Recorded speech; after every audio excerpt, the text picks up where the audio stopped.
시청자 여러분 안녕하십니까? 3월 12일 수요일 JCN 모닝뉴스 시작합니다. 울산 인구가 줄어드는 만큼 청년 인구도 갈수록 줄고 있습니다. 이 때문에 울산시가 다양한 청년 정책을 시도하고 있는데요. 어제 울산의 청년들에게 실질적인 정책 지원을 위한 지원 시설인 지역 거점 울산 청년 지원센터가 출범했습니다. 떠나가던 청년들이 돌아오는 용기와 동기를 부여할 수 있는 장이 될 것으로 기대를 모읍니다. 출범 현장을 전우수 기자가 다녀왔습니다. 울산 인구가 지난 2015년 119만 9,700명을 정점으로 지속적으로 감소하고 있습니다. 이와 마찬가지로 청년 인구도 계속해서 줄고 있습니다. 2019년 30%대 근접하던 청년 인구는 계속 감소해 지난해 말 현재 23%대로 떨어졌습니다. 청년 인구는 혼인율과 출산율이 가장 높은 시기이기 때문에 도시의 활력을 좌우하는 척도가 되고 있습니다. 이 때문에 울산시를 비롯한 전국 지자체마다 청년들을 위한 일자리와 창업 지원 등 청년 정책 제공에 공을 들이고 있습니다. 이 같은 청년 정책 지원을 위해 지역 거점 울산 청년 지원센터가 출범식을 갖고 공식 활동에 들어갔습니다.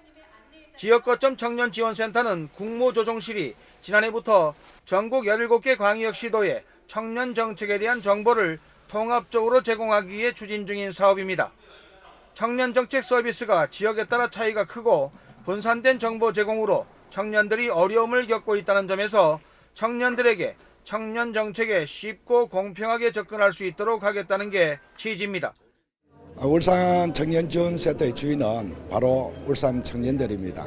이곳에서 자유롭게 상상하고 도전하고 그리고 성장하면서 청년들이 마음껏 꿈을 펼쳐나갔으면 좋겠습니다. 울산 청년지원센터는 그동안 청년 창업 지원 업무를 지속해온 울산 창조경제혁신센터가 위탁 운영합니다. 청년지원센터는 종합이노베이션센터 내에 창업허브존과 스타트업 인큐베이터존, 벤처투자존 등에 갖춰진 다양한 시스템과 시설을 공유하며 청년활동 거점 공간으로의 역할을 수행합니다. 중앙청년센터와 지역청년센터를 연결하는 연결자 역할을 할 것이고 청년들에게 맞춤형 프로그램을 만들어서 지원할 수 있도록 하겠습니다. 또 지금까지 개별적으로 운영해오던 지역별 지원센터를 유기적으로 하나로 연결하고 묶어내는 청년지원 네트워크의 구심점 역할을 맡습니다. 울산 청년들의 꿈과 희망을 키우는 지역 거점으로서 울산 청년지원센터의 앞으로의 활동과 역할이 기대됩니다. JCN 뉴스 전우수입니다. 현대자동차가 울산에 국내 첫 수소 연료전지 공장을 짓습니다. 현대차는 노사 합의를 통해 수소 연료전지 공장 건설 계획을 확정하고 울산 공장 내 변속기 공장 유휴 부지에 2028년 양산을 목표로 올해 안에 착공하기로 했습니다. 현대차가 국내에 수소 연료전지 공장을 짓는 건 처음으로 이곳에서 생산되는 전지는 수소차 넥소와 일렉시티 수소버스, 수소트럭 등에 쓰입니다. 울산시의회 국민의힘 후반기 의장 후보 등록 마감 결과 이성용, 김기환 후보가 등록해 2파전으로 치러지게 됐습니다. 국민의힘 울산시당에 따르면 어제 오후 시의회 후반기 의장 후보 등록을 마감한 결과 김기환, 이성용 의원 2명이 등록해 오늘 오후 1시 30분 시의회 다목적 회의실에서 투표를 통해 후보를 가리게 됐습니다. 투표를 통해 국민의힘 의장 후보가 결정되면 시의회 사무처의 일정에 따라 17일까지 전체 의원을 대상으로 후보자 접수에 들어가 오는 20일 의장 재선거를 치르게 됩니다. 그러나 의장 재선거를 놓고 반발해온 무소속 안수일 의원이 법적 대응을 추진 중이어서 앞으로 시의회 의장 선출과 관련한 논쟁은 지속될 것으로 우려됩니다. 울산시는 지역의 전통 문화를 계승하고 시민들의 문화 향유 기회를 확대하기 위해 지방문화원 지원 육성 시행 계획을 수립해 시행에 들어간다고 밝혔습니다. 이에 따라 울산시는 지방문화원의 지속적인 발전을 위해 지역다움을 통한 문화가치 실현을 목표로 3대 추진 전략과 8개 추진 과제를 마련해 시행합니다. 이와 관련해 울산시는 지역문화원에 12,6억 3천만 원과 구군비 14억 4천만 원 등 총 20억 7천만 원을 지원합니다. 한국무역협회 울산지역본부가 어제 수출 유망 중소기업의 금융 지원을 확대하기 위해 유관기관들과 업무 협약을 맺었습니다. 이번 협약에는 기술보증기금과 무역보험공사, 수출입은행 등 4개 기관이 참여해 금융 애로 해소와 수출 활성화에 협력하기로 했습니다. 무역협회는 특히 미국 통상정책에 따른 관세 피해가 우려되는 기업을 대상으로 선제 대응에 나설 계획입니다. 울산의 아파트 입주 전망 지수가 소폭 상승하긴 했지만 전문가들은 당장 긍정적인 신호로 보기는 어렵다는 의견입니다. 주택산업연구원에 따르면 이달 울산의 아파트 입주 전망 지수는 76.4로 2달 연속 상승했지만 기준치 100에는 한참 못 미쳤습니다. 주택산업연구원 관계자는 아파트 입주 전망 지수가 상승한 데는 울산의 전세가가 소폭 상승한 영향이 컸다며 다만 울산은 미분양 아파트가 많고 착공 물량도 감소하는 추세이기 때문에 주택시장이 회복세로 접어들었다고 볼 수는 없다고 말했습니다. 지난 10일 울산학생교육원에서 수련회 도중에 고등학교 1학년 남학생 한 명이 숨지는 사고가 발생했습니다. 클라이밍 체험 활동 중에 과호흡이 온 건데 경찰은 자세한 사고 경위를 조사 중입니다. 박영훈 기자가 보도합니다. 울주군 상북면 울산 학생교육원에 위치한 클라이밍장. 10일 오후 2시 55분쯤 이곳에서 고등학교 1학년 A군이 암벽 등반 체험 교육 도중 숨졌습니다. 숨진 학생은 3m 높이까지 올라갔다가 안전요원에게 내려달라고 말했는데 내려오는 과정에서 과호흡을 일으키며 의식을 잃고 쓰러졌습니다. 몸 풀림 증상을 보고 발견하고는 줄로 내려가지고 눈도 확인하고 숨도 확인하고 또 몸이 약간 굳어지는 증상이 있어가지고 몸도 막 바로 주무르고 그래서 약간의 이제 호흡 곤란을 보고는 또 바로 심폐소생술을 하고. 학생은 출동한 119 구급대에 의해 인근 병원으로 옮겨졌지만 사고 발생 1시간 40여 분 만에 결국 숨졌습니다. 사고 당시 현장에선 학생 30여 명이 암벽 등반 체험 중이었고 안전요원 자격증이 있는 전문 강사 3명과 교사 2명이 교육을 진행하고 있었습니다. 또 해당 학생은 체험활동 신청 당시 건강에 이상은 없었던 걸로 전해졌습니다. 관련한 그 건강 기록부라든지 건강 관련한 건 저희가 다 받아놓은 상태이고 교육청이 그 학생 관련해서 다 제출도 했습니다. 또 거기서 힘든 학생은 올라가지 말자 뭐 이렇게 했고 했는데 요거는 이제 신청한 학생들이 타게 되는 거죠. 교육청은 이번 사고와 관련해 교육국장을 단장으로 하는 비상대책단을 구성해 사고 경위를 조사하고 응급심리지원단을 구성해 학생 등에 대한 심리지원에 나섰습니다. 또 울산 학생교육원은 안전점검을 위해 2주간 프로그램을 중단하기로 했습니다. 경찰은 수사를 통해 해당 사고의 과실 여부도 확인할 방침입니다. 한편 정교조 울산지부는 성명서를 내고 교육당국의 안전한 교육활동을 위한 다각적인 대책을 당부했습니다.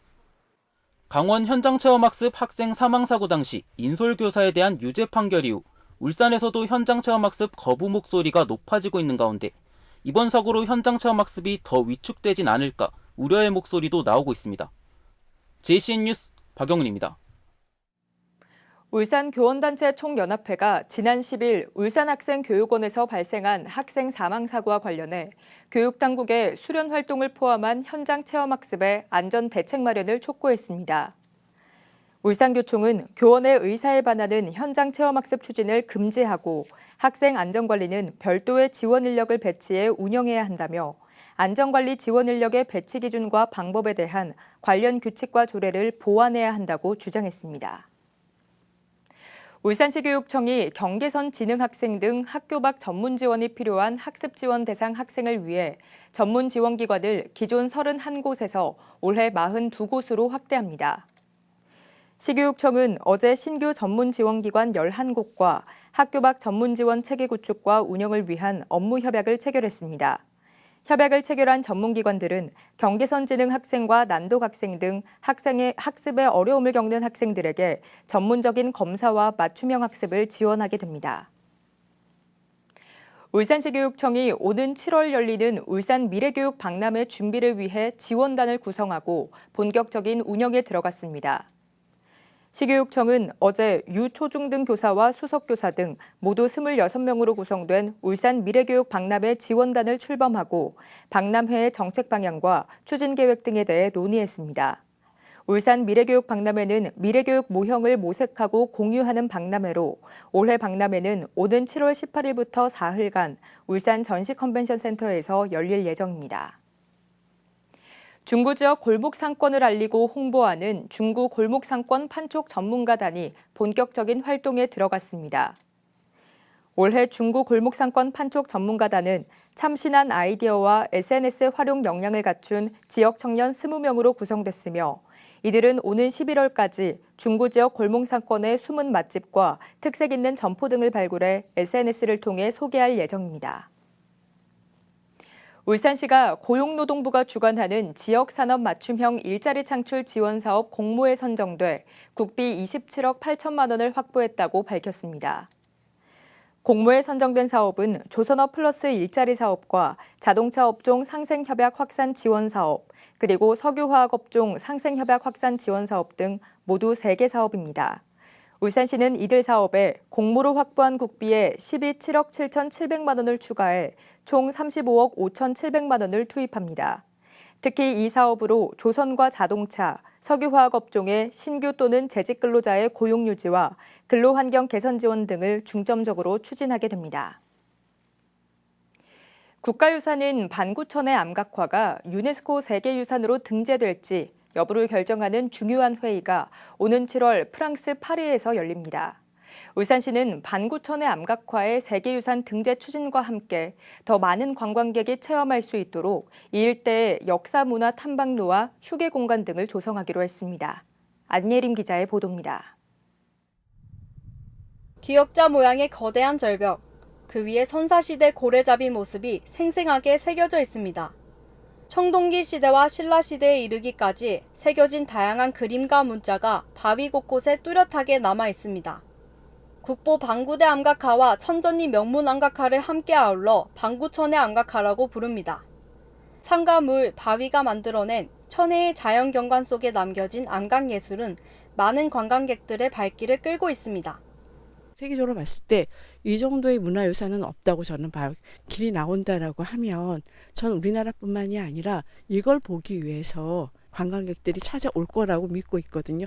선사시대 조상들의 생활상은 물론 6세기 신라 사회의 중요한 사료로도 평가받고 있는 이곳은 현재 우리나라의 17번째 유네스코 세계유산 등재를 앞두고 있습니다. 울산시가 이곳 방구천 암각화의 세계유산 등재를 위해 역사문화 탐방로 조성 사업을 추진합니다. 탐방로는 모두 3개의 코스로 구성됩니다. 첫 번째 코스는 암각화 박물관에서 시작해 천전리 암각화를 지나는 2.6km 구간입니다. 두 번째 코스는 방구대 암각화를 거쳐 대곡마을로 이어지는 3km 길이입니다. 마지막 세 번째 코스는 복원된 옛길을 따라 걷는 5.7km의 탐방로로 구성됩니다. 이와 함께 울산시는 관광객들이 더욱 편리하게 유산을 체험할 수 있도록 주변 편의시설을 늘리고 환경 정비에도 힘쓸 계획입니다. 이번 사업을 통해서 문화유산 보존과 관광 활성화를 도모하고 지역 주민들에게도 쾌적한 휴식 공간을 제공할 것으로 기대됩니다. 방구천 암각화의 세계유산 등재 여부는 오는 7월 세계유산위원회 회의에서 결정됩니다. 과거의 역사와 현재의 환경 개선 노력이 더해지며 방구천의 암각화가 세계유산으로 거듭날 수 있을지 관심이 모아집니다. JCN 뉴스 안예림입니다. 지난해 현대자동차 울산 공장에서 차량 실험 중 연구원 3명이 질식해 숨진 사고와 관련해 고용노동부가 현대차 본사와 공장, 연구소 등을 특별 감독한 결과 62개의 위반 사항을 적발했습니다. 주요 위반 사항은 밀폐 공간에 대한 출입금지 조치 소홀과 위험 부위 덮개 미설치 등입니다. 고용부는 40개 위반 사항에 대해서는 관련자 입건 등 사법 조치하고 나머지 22개 조항 위반에 대해서는 과태료 5억 4천여만 원을 부과했다고 밝혔습니다. 이 사고는 지난해 11월 19일 현대차 울산공장 내 전동화 품질사업부 차량 성능 테스트 공간에서 발생한 사고로 당시 연구원 3명이 일산화탄소에 질식해 숨졌습니다. 울산시는 공중이용시설과 소관사업장의 중대재해 예방을 위해 올해 중대재해 예방 종합계획을 수립했습니다. 울산시는 우선 공중이용시설별 안전과 점검 계획을 수립하고 관계 법령에 따른 의무 이행사항 추진 등을 구축해 중대재해를 예방해 나가기로 했습니다. 울산시는 건축물이나 도로 교량, 터널 등 311곳의 공중이용시설을 관리하고 있으며 이와는 별도로 안전한 수돗물 공급을 위해 수산화 나트륨 등 수처리제와 99개 사업장을 관리하고 있습니다. 롯데장학재단은 올해 처음으로 울산 지역 중고등학생들에게 온라인 과외를 지원합니다. 지원 대상은 경제적 어려움을 겪는 총 100명의 학생으로 1년간 총 80회의 수업을 듣게 됩니다. 선발된 학생들에게는 태블릿 PC와 기프트 카드 등이 제공되며 주 2회 60분씩 수업을 진행합니다. 울산시는 재활용 가능 자원 수거율을 높이기 위해 폐전지를 새전지로 교환해주는 폐전지 교환 사업을 연중 실시한다고 밝혔습니다. 울산시는 폐전지 10개를 모아 인근 읍면동 행정복지센터로 가져오면 새전지 2개로 교환해주고 있습니다. 울산시는 지난해 폐전지 교환 사업을 통해 폐전지 27톤을 수거해 재활용 처리했습니다.